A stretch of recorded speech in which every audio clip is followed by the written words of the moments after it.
Paz, meus irmãos, estamos estudando a lição 13 da Revista dos Jovens, O Fim de Todas as Coisas. Então, estamos concluindo o trimestre, no qual falamos a respeito do livro de Daniel. O tema do trimestre foi Na Cova dos Leões, o exemplo de fé e coragem de Daniel para o testemunho cristão. Em nossos dias, a revista foi comentada pelo pastor Valmir Nascimento. Hoje vamos falar então sobre os últimos capítulos do livro de Daniel, sobre essa última revelação que Deus dá a Daniel a respeito do fim de todas as coisas. Conforme o próprio Deus fala para Daniel, conforme Daniel 10, o versículo 14 diz: Agora vim para fazer-te entender que há de acontecer ao teu povo nos derradeiros dias, porque a visão é ainda para muitos dias. Então veremos que Deus revela a Daniel nesses últimos capítulos visões a respeito do que aconteceria ali no final do Império Medo-Persa, na Grécia, os conflitos que haveriam depois com os generais gregos, mas também vai revelar coisas que vão acontecer nos derradeiros dias, inclusive a ressurreição dos mortos, no capítulo 12. Então Deus vai revelar as últimas coisas relacionadas ao povo de Daniel, a Israel, e consequentemente, claro que isso reflete em todo o mundo. A igreja já terá sido arrebatada nesse final, e agora ela volta com Cristo, aleluia, para livrar ali o povo no final da grande tribulação. Então a gente vai ver que Deus revela a Daniel esses fatos, e a visão é tão tremenda que Daniel perde ali as suas forças e fica com dores, fica desmaiado quando aparece aquele ser celeste diante dele. Glórias a Deus. O texto principal da nossa lição diz: os sábios, pois, resplandecerão como fulgor do firmamento, e os que muitos ensinam a justiça refugirão como as estrelas, sempre e eternamente. Daniel 12:3. Resumo da lição: Deus é o soberano da história, e no final de todas as coisas trará juízo aos ímpios e libertará o seu povo fiel. Glórias a Deus. Os objetivos da nossa lição serão explicar como se deu a preparação de Daniel para receber a mensagem final, conhecer a revelação do futuro dada ao profeta e entender como será a batalha do Armagedon e as últimas coisas. Louvado seja Deus. O texto bíblico se encontra em Daniel 12, de 1 a 13. E naquele tempo se levantará Miguel, o grande príncipe que se levanta pelos filhos do teu povo, e haverá um tempo de angústia, qual nunca houve, desde que houve nação até aquele tempo. Mas naquele tempo livrar-se-á o teu povo, todo aquele que se achar escrito no livro. E muitos dos que dormem no pó da terra ressuscitarão, uns para a vida eterna e outros para a vergonha e desprezo eterno. Os sábios, pois, resplandecerão como o resplendor do firmamento, e os que muitos ensinam a justiça refugirão como as estrelas, sempre e eternamente. E tu, Daniel, fecha estas palavras e sela este livro até o fim do tempo. Muitos correrão de uma parte para outra, e a ciência se multiplicará. E eu, Daniel, olhei, e eis que estavam outros dois, um desta banda, à beira do rio, e o outro à outra banda, à beira do rio. E ele disse ao homem vestido de linho que estava sobre as águas do rio: Que tempo haverá até o fim das maravilhas? E ouvi o homem vestido de linho que estava sobre as águas do rio, quando levantou a sua mão direita e a sua mão esquerda ao céu e jurou por aquele que vive eternamente, que depois de um tempo, de tempos e metade de um tempo, e quando tiver acabado de destruir o poder do povo santo, todas essas coisas serão cumpridas. Eu, pois, ouvi, mas não entendi. Por isso eu disse: Senhor meu, qual será o fim dessas coisas? E ele disse: Vai, Daniel, porque essas palavras estão fechadas e seladas até o tempo do fim. Muitos serão purificados, embranquecidos e provados, mas os ímpios procederão impiamente, e nenhum dos ímpios entenderá, mas os sábios entenderão. E desde o tempo em que o contínuo sacrifício for tirado e posta a abominação desoladora, haverá 1290 dias. Bem-aventurado que espere e chega até 1335 dias. Tu, porém, vai até o fim, porque repousarás e estarás na tua sorte no fim dos dias. Louvado seja Deus. A introdução da nossa lição diz: os últimos 3 capítulos do livro, 10 a 12, constitui uma unidade. Esta seção contém a última revelação que Deus concedeu a Daniel 2 anos após o retorno dos judeus à terra de Israel, no terceiro ano de Ciro, 537 a.C. O profeta já é um ancião de aproximadamente 84 anos. Por algum motivo, possivelmente em razão da sua idade avançada e pela sua presença relevante na Babilônia, Daniel não regressou à sua terra natal. Anteriormente, o profeta havia tido sonhos e visões. Agora Deus lhe concede uma revelação mais elevada da sua palavra sobre o grande conflito. 10, versículo 1. Por meio de uma experiência com o Filho de Deus. Glórias a Deus. Agora a revelação especial trata das últimas coisas e aparece ali, aquele ser celeste. E conforme a teofania, muitos eruditos, muitos estudiosos da Bíblia acreditam que foi o próprio Jesus, pois a imagem que Daniel vê é semelhante ao que João viu também no Apocalipse. Conforme Daniel 10, 5 e 6 diz assim: E levantei os meus olhos e olhei um homem vestido de linho, seus lombos cingidos com ouro fino de ufaz. Seu corpo era como a turquesa e seu rosto parecia um relâmpago, e os seus olhos como tochas de fogo, e os seus braços e os pés como cor do bronze assacalado, e a voz das suas palavras com a voz de uma multidão. Glórias a Deus. Quando a gente vai ler em Apocalipse capítulo 1, versículo 12, e virei-me para ver quem falava comigo. E virando-me, vi 7 castiçais de ouro, e no meio dos 7 castiçais um semelhante ao Filho do Homem, vestido até aos pés de uma veste comprida e cingido pelo peito com um cinto de ouro. Sua cabeça e cabelos eram brancos como a lã, branca como a neve, e os olhos como chama de fogo. Seus pés semelhantes a latão reluzente, como se tivesse sido refinado numa fornalha, e a sua voz como voz de muitas águas. E o verso 17 diz: E eu, quando o vi, caí a seus pés como morto, e ele pôs sobre mim a sua destra, dizendo-me: Não temas, eu sou o primeiro e o último. Eu que vive fui morto, mas eis aqui estou vivo, para todo sempre. Amém. E tenho as chaves da morte e do inferno. Escreve as coisas que tem visto, e as que são, e as que depois desta hão de acontecer. A gente vê que é a mesma imagem, sendo que João já tem também essa revelação já completa, pois aquele que falava com ele disse que ele é aquele que foi morto e agora está vivo. Louvado seja o nome do Senhor. Então Daniel tem também essa visão de Jesus ali. Então, conforme na introdução, é uma revelação mais elevada e é por meio de uma experiência com o Filho de Deus. Glórias a Deus. Primeiro tópico, preparando-se para receber a mensagem do céu. Primeiro subtópico, a aflição de Daniel. Como qualquer ser humano, Daniel tinha os seus momentos de aflição e tristeza. Daniel 10, 12, Passou ali 21 dias triste, abatido, A gente vai ver aqui na lição quais possivelmente são os motivos. E não comia, nenhum manjar agradável, nem vinho, nem se ungia, ou seja, ele estava ali naquele momento de humilhação, de rogo ali, orando a Deus.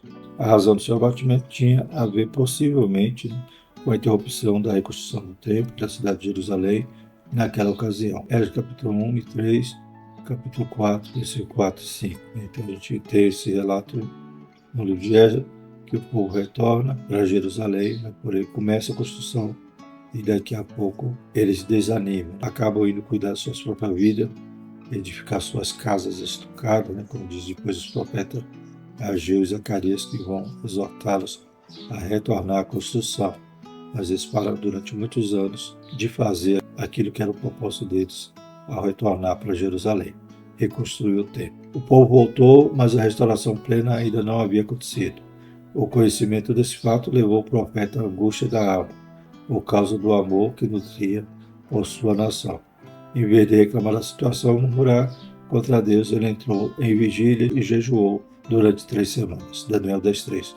Daniel era um profeta de lágrimas. O comentarista nos traz essa linha de raciocínio. Provavelmente a sua tristeza, o seu abatimento se daria por isso, por terem interrompido ali as obras, as construções, e cada um agora está cuidando da sua própria casa, da sua própria vida. Pode ser, uma das razões da tristeza de Daniel. Daniel também gostaria muito de ter voltado, mas como já viu na lição, a possibilidade dele não ter voltado era ou a sua idade avançada ou a função que ele exercia importante ali no Império não pôde ser dispensado para retornar a Jerusalém, né? Então, não sabemos exatamente qual era o motivo do seu abatimento, mas a gente vê Daniel triste, batido, mas em oração e jejum, buscando conforto e resposta de Deus. Segundo subtópico, o ser celestial. Em resposta à sua busca, o ser celestial, cheio de esplendor, se apresenta a Daniel, versículos 5 e 6. As suas descrições são parecidas com as que o apóstolo João e o profeta Ezequiel tiveram. Em Apocalipse 1, 12 a 20, já vimos João, né, que é a mesma imagem que Daniel está vendo agora. Ezequiel também teve essa visão, né, do trono de Deus, da glória de Deus ali junto ao rio Quebar, e na de João. A revelação que é progressiva já vai demonstrar que é o próprio Jesus, né? Glórias a Deus. Então, os três tiveram essa experiência. Para muitos exegetas bíblicos, seria uma teofania, a manifestação do próprio Filho de Deus. Diante da imagem imponente, os companheiros de Daniel fogem de medo e ele fica só. Né? Eles não viram, né? Mas aquele momento, aquela glória, talvez os assustaram e eles fogem. Deixaram Daniel só. Seu corpo se enfraquece, desfalecendo com o rosto em terra. A glória divina é demais para o frágil ser humano suportar. O profeta, no entanto, experimenta a consolação. Recebe o amparo celestial e palavras de encorajamento. Versículos 11 e 12. Quem é amado do céu, quando prostrado e fraco, recebe a ajuda do Senhor. Né? Então, a visão foi tão tremenda, a glória tão grande que ele não suportou. Né? Caiu por terra, mas também é levantado, né? Como também Ezequiel, né? Filho do homem, falarei contigo. Então, Deus, né, restaura ali o ânimo, a força, e Daniel agora vai ouvir o que Deus tem para falar. Terceiro subtópico, batalha nas regiões celestiais. Daniel é informado de que a mensagem de resposta à sua oração foi resistida pelo príncipe do reino da Pérsia. Versículo 13. Nossos principais teólogos ensinam que não se trata de um príncipe terreno, mas um anjo maligno que obedece a Satanás. Foi somente após a ajuda do arcanjo Miguel na batalha espiritual que a resposta chegou. A referência a Miguel, como um dos primeiros príncipes, mostra que existe uma organização e ordem angelical através de graduações que revelam níveis de autoridade. Né? Então, nessa passagem podemos extrair essa revelação, esse ensino, né? Falando de Miguel como um dos primeiros, né, príncipes. A gente sabe que também os anjos são organizados, há uma hierarquia no céu. E há também essa batalha entre os anjos e os demônios. Né? São batalhas espirituais que muitas das vezes estão sendo travadas, a gente nem está vendo, mas Deus está mandando seus anjos agir em nosso favor, né? Quando o inimigo de nossas almas quer atrapalhar. Né? Então, fica evidente que o que acontece na Terra tem implicação nas regiões celestiais. Enquanto a visão ateísta naturalista enxerga somente o plano físico e material, o crente pentecostal, sobretudo, tem a convicção de que existe uma realidade invisível, onde as maiores batalhas são travadas. Por isso devemos levar a sério o mundo espiritual. 1 Pedro 5,8. Sabendo que a nossa luta não é contra a carne e o sangue. Efésios 6,12. Né? Mas contra as potestades. Né? Então, há sempre, né, a oposição do inimigo, mas Deus, é claro, é soberano, aleluia, e age em nosso favor. Deus provou ali, talvez por 21 dias, depois eu creio que se Deus quisesse, logo no primeiro dia, já a resposta chegava, mas Deus permitiu acontecesse esse atraso e a crescer, então explica, né, a demora. Né? Daniel ficou 21 dias jejuando, mas desde o primeiro dia Deus já mandou a resposta. Glórias a Deus. Segundo tópico, a revelação do futuro. Primeiro subtópico, uma visão do futuro. O objetivo da revelação a Daniel era dar reconhecimento sobre o que haveria de acontecer ao povo de Deus. Versículo 14. Né? Então, muitas profecias a gente tem que saber também distinguir, né? Então, às vezes, Deus está falando sobre Israel, como acontece agora. Né? Deus dá a revelação do que ia acontecer nos derradeiros dias sobre o seu povo, sobre o povo de Daniel, ou seja, sobre Israel. Glórias a Deus. Tem muitas profecias ainda a se cumprirem, né? Alguns querem dizer que já passou, que Israel agora, né, não tem mais nada. Tudo agora tem que ser traduzido de forma espiritual para a igreja. Não, mas Deus tem profecias literais, promessas literais a cumprir, né, sobre aquela nação. Por isso que elas estão até hoje lá, né, sendo atacadas, sendo alvo dos inimigos querendo destruí-los. mas Deus não permite porque ainda tem promessas para se cumprirem sobre aquela nação. Essa perspectiva do futuro se estende não apenas aos anos imediatamente posteriores, mas até o fim do mundo. A revelação será detalhada nos capítulos 11 e 12. Enfraquecido porque havia visto e ouvido, Daniel é tocado e fortalecido 3 vezes. Afinal, o Deus que move nações e reis demonstra um incrível cuidado com aqueles que são fiéis a ele. Por fim, Daniel fica sabendo que a guerra não havia acabado. Versículos 20 e 21. Então, Daniel sempre vai receber de Deus, essas revelações sobre o seu povo no futuro imediato, e logo após o reino da Medo-Pérsia ainda haveriam 4 reis, então Daniel está bem anterior a tudo isso, esses fatos que aconteceriam. A Grécia, depois o reino de Alexandre o Grande sendo repartido, a guerra entre o sul e o norte, que são os generais, aqueles que ficam nos Seleucidas e os Ptolomeus, ou seja, o reino do norte e o reino do sul, todas aquelas guerras que vão acontecer, até mesmo o surgimento ali de Antíoco Epifânio, que vai profanar o templo, mas no capítulo 12 vai demonstrar já as coisas derradeiras, a gente fala até da ressurreição dos mortos.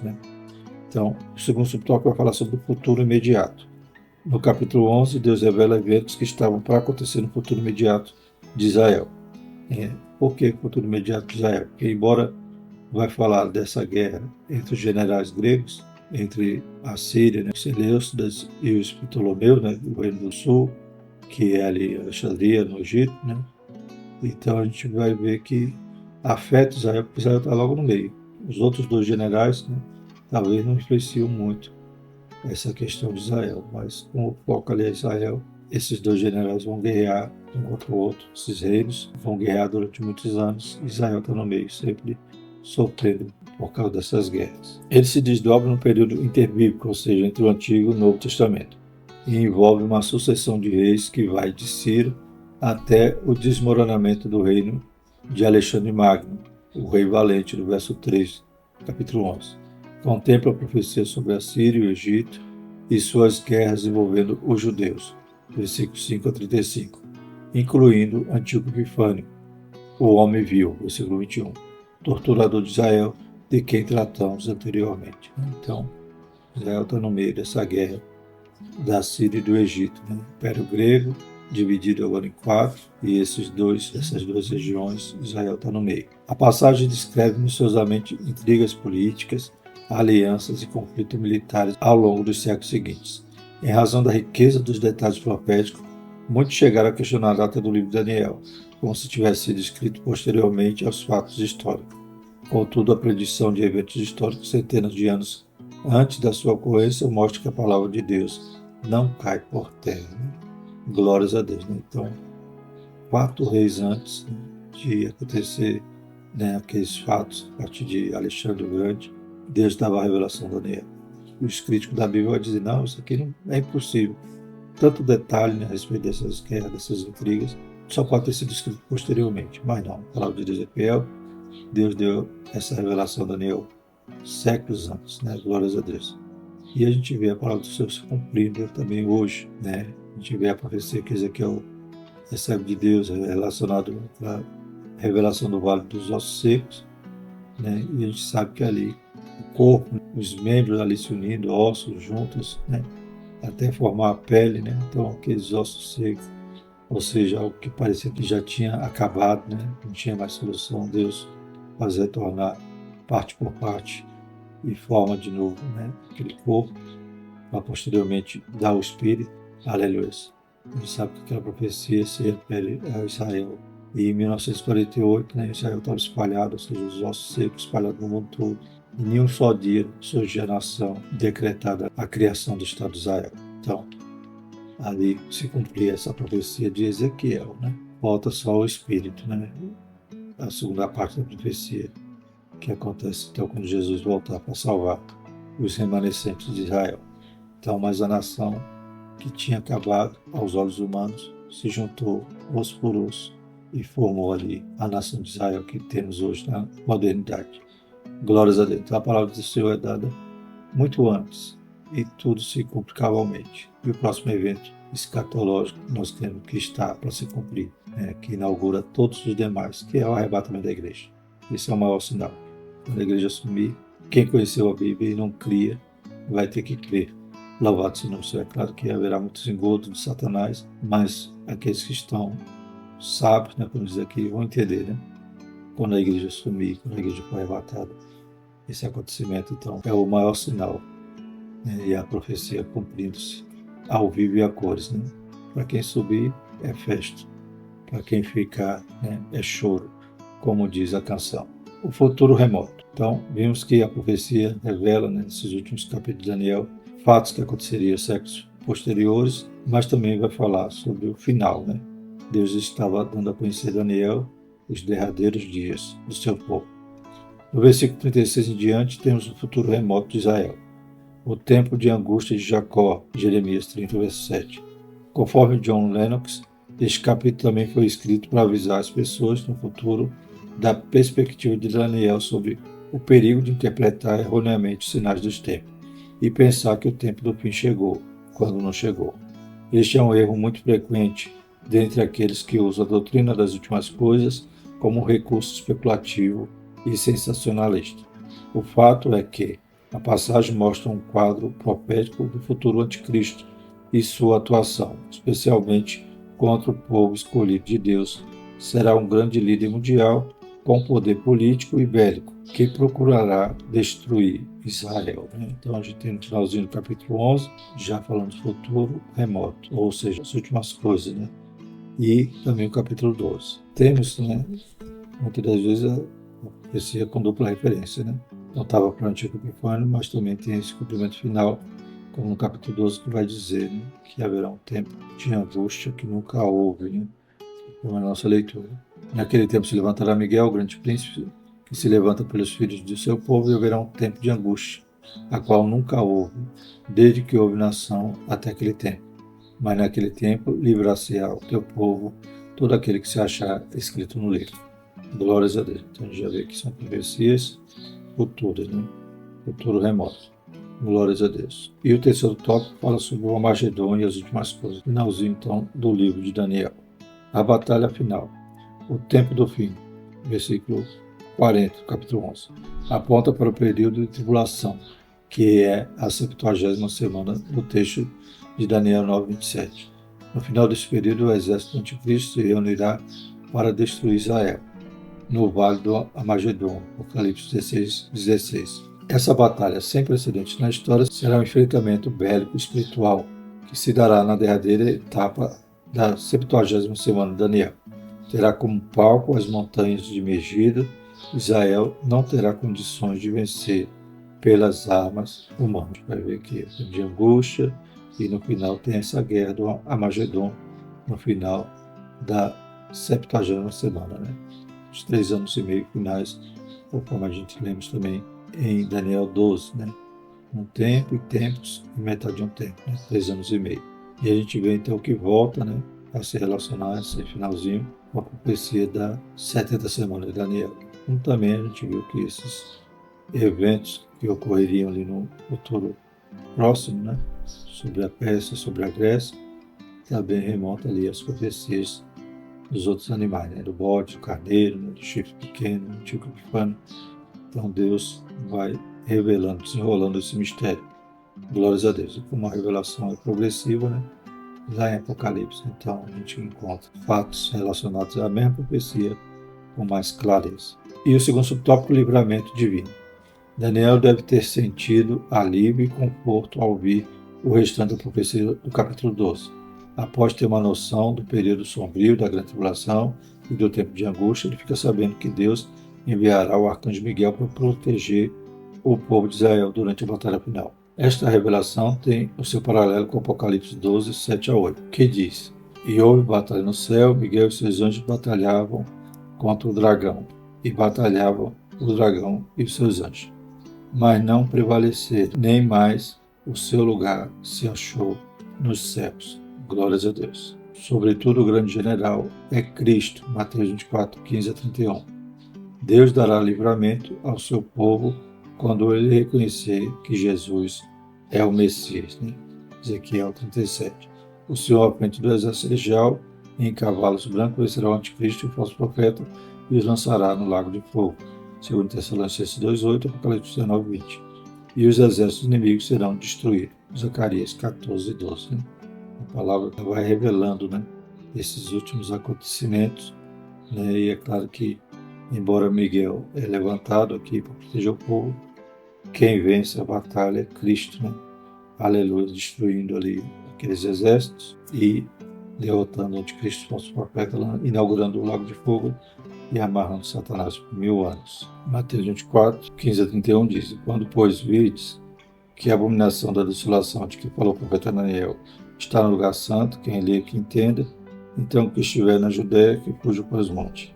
Quem estiver sobre o telhado, não desça a tirar alguma coisa de sua casa. Quem estiver no campo, não volte atrás a buscar suas vestes, mas ai das grávidas e das que amamentam naqueles dias. Orai para que a vossa fuga não aconteça no inverno nem no sábado, porque haverá então grande aflição, como nunca houve desde o princípio do mundo até agora, nem tampouco haverá jamais. E se aqueles dias não fossem abreviados, nenhuma carne se salvaria, mas por causa dos escolhidos serão abreviados aqueles dias. Então, se alguém vos disser, eis o Cristo aqui ou ali, não lhes dê crédito, porque surgirão falsos cristos e falsos profetas e farão grandes sinais e prodígios, que, se possível, for enganaria até os escolhidos. Eis que vou-lo tenho predito. Portanto, se vos disser, eis que ele está no deserto, não saiais, ou eis que ele está no interior da casa, não acrediteis. Porque assim como o relâmpago sai do Oriente, se mostra até o Ocidente, assim será também a vinda do Filho do Homem. Pois onde estiver o cadáver, aí se juntarão as águias. E logo depois da aflição daqueles dias, o sol escurecerá, a lua não dará a sua luz, as estrelas cairão do céu, as potências do céu serão abaladas. Então aparecerá no céu o sinal do Filho do Homem. Todas as tribos da terra se lamentarão e verão o Filho do Homem vindo sobre as nuvens do céu com poder e grande glória. E ele enviará os seus anjos, com risco clamor de trombeta, os quais ajuntarão os seus escolhidos desde os 4 ventos, de uma a outra extremidade dos céus. Né? Então aqui a gente está falando de arrebatamento, aqui a gente está falando da igreja. Jesus está falando aqui a respeito dos judeus, da grande tribulação, porque a grande tribulação é para tratar com Israel e com o mundo. Né? O mundo com juízo, Israel, né? Para que eles se convertam. Glórias a Deus. Né? Serão perseguidos, passarão por toda essa luta aqui, né? A gente vê que fala de fuga, né? Fala a respeito de que não aconteça no sábado, no inverno. Isso não tem nada a ver com a igreja, né? Mas sim com aquela região, Jerusalém. Né? O sábado para os judeus era complicado, né? Para eles fugirem, porque eles não estão ali preparados, não estão cingidos para poder fugir. E o inverno também para eles era complicado. Tudo isso era a aflição que haveria, a bucha de Jacó, né? Então, uma aflição que jamais aconteceu e nem vai acontecer depois, porque é a grande tribulação. Glórias a Deus, né? Então, também não podemos dizer que aqui se limita a tempo que o tempo foi destruído. Ele está dizendo que não vai acontecer outra aflição. E os judeus estão em aflição durante todo esse tempo. Haja visto no dia de Rita, não foi uma grande aflição, mas essa tribulação será superior a todas, por isso chama grande tribulação, e não vai haver outra semelhante na história. Isso são fatos futuros, profecias que Jesus estava falando ali no sermão profético, fala sobre vigilância, sobre arrebatamento, sobre iminência, mas nesse ponto, nesses versículos, está falando sobre Israel. Glórias a Deus, né? Conforme também Deus revelando a Daniel agora os derradeiros dias do seu povo, do povo de Daniel. E terceiro subtópico, a ressurreição dos mortos. A declaração do verso 2 do capítulo 12 refere-se à ressurreição dos justos e dos injustos. Em consonância com outras passagens da Escritura, João 5:9 e Atos 24:15, de acordo com a nossa declaração de fé, elas se darão em momentos distintos. Né? Então, a ressurreição dos justos e dos injustos, só que serão em tempo distinto, conforme a própria revelação da palavra em outros textos. Né? Os justos, cujos nomes estão no livro da vida, serão ressuscitados por ocasião da volta de Cristo. 1 Tessalonicenses 4,16, né? Paulo dizendo, nós que estivermos vivos, seremos transformados, porém, aqueles que dormem no Senhor, né, ressuscitarão primeiro e encontrarão com Jesus nos ares, né? Porque é o momento do arrebatamento, a ressurreição do justo. Louvado seja o nome do Senhor. E depois desenrola todos os demais fatos, e só no final, então, né, no juízo final, que vai ressuscitar os ímpios. Né? Então, ainda há a grande tribulação, depois o milênio, só depois a ressurreição dos ímpios. Então, são fatos distintos, separados pelo tempo. Né? Um acontece na volta de Cristo, no arrebatamento da igreja, melhor dizendo, e o outro no final, no juízo final. Essa é uma esperança gloriosa do cristão. 1 Coríntios 15, 21, 24. A ressurreição dos injustos se dará após o milênio, para a eterna condenação. E o quarto e último subtópico do trimestre diz: concluindo a missão profética. Em suas palavras finais, o mensageiro celestial diz para Daniel cerrar as palavras e selar o livro, até o fim do tempo. Para os costumes da época, selar um livro era uma forma de dar credibilidade pública, uma garantia da sua veracidade. Logo, o selo da palavra profética assegurava que a revelação era dada por Deus, para que as gerações seguintes pudessem confiar e entender. Isso explica a declaração de que muitos correrão de uma parte para outra e o conhecimento se multiplicará. A passagem não se refere ao crescimento da ciência e da tecnologia, mas ao conteúdo expresso da profecia de Daniel. E por causa dela que hoje, ao estudarmos a Escritura, nosso conhecimento se expande pela graça de Deus. Então, multiplicar a ciência quer dizer multiplicar o conhecimento. Após perguntar ao homem vestido de linho sobre o tempo em que aquelas coisas aconteceriam, e de humildemente reconhecer que não havia entendido a resposta enigmática que lhe fora dada, versículos 6 a 8, o ser celestial diz para Daniel prosseguir. Afinal, estas palavras teriam seu cumprimento. Deus fará a sua obra no meio dos homens. Podemos não saber ao certo o tempo exato de cada ocorrência futura, mas podemos confiar no Senhor, por isso é bem-aventurado aquele que espera, pois descansará. Então, o que é revelado, a gente tem por revelado. E o que está oculto, né, a gente espera no cumprimento. Louvado seja o nome do Senhor. Aleluia. Sabemos que Deus é fiel, temos luz, né? Nós estamos tateando, caçando o caminho. A palavra já nos mostra a direção, já mostra esses eventos futuros, as profecias, mas nem tudo a gente sabe exatamente, né? Então, mas a gente sabe que a palavra de Deus é fiel, passa os céus e a terra, mas a palavra dele não passa. A descobrir cabalmente, estamos aguardando a nossa bendita esperança. Glórias a Deus. Conclusão: ao concluirmos e após uma jornada de estudo que nos permitiu explorar o livro de Daniel em sua totalidade, somos enriquecidos com seu exemplo de vida e devoção. Através desse estudo, aprendemos que mesmo em um mundo corrompido e tentador, é possível manter nossa fidelidade ao Senhor, apesar das nossas limitações. Mantenhamos nossos olhos voltados para o Senhor com a confiança de que Ele é o nosso protetor e que em breve suas profecias se cumprirão. Enquanto aguardamos esse cumprimento, continuemos a seguir a mensagem divina, perseverando até o fim, como nos lembra Daniel 12, 13. Amém? Graças a Deus por mais uma lição. Aleluia, que estamos concluindo. Né? Estudamos o livro de Daniel, todos os capítulos. É claro que se daqui a uns meses tiver outra lição de Daniel, a gente vai ser, aleluia, mais enriquecido ainda. Por quê? Porque a palavra do Senhor, ela é nova, ela é fonte inesgotável. Glórias a Deus, né?